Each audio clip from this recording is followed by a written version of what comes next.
Hi! In front of me is HUAWEI P20 Pro, and today I would like to show you how you can add event to calendar on this HUAWEI. Firstly, access calendar by tapping on it, then select allow in the pop-up and pick a date by tapping on the chosen one, like that one. Then you need to click on this plus icon at the bottom right corner in order to create your event. Then customize it however you wish to.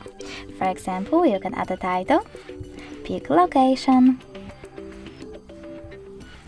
change starting and ending hour over here, or turn off this feature by tapping on the switcher next to all day. You can also set up a reminder and even take notes.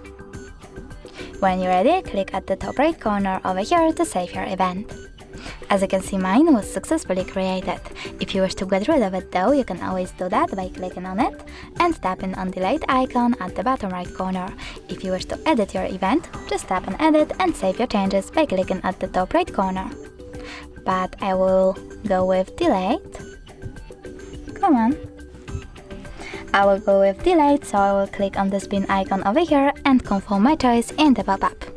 Thanks so much for watching. If you enjoyed this video, smash that like button, comment and definitely subscribe. Bye!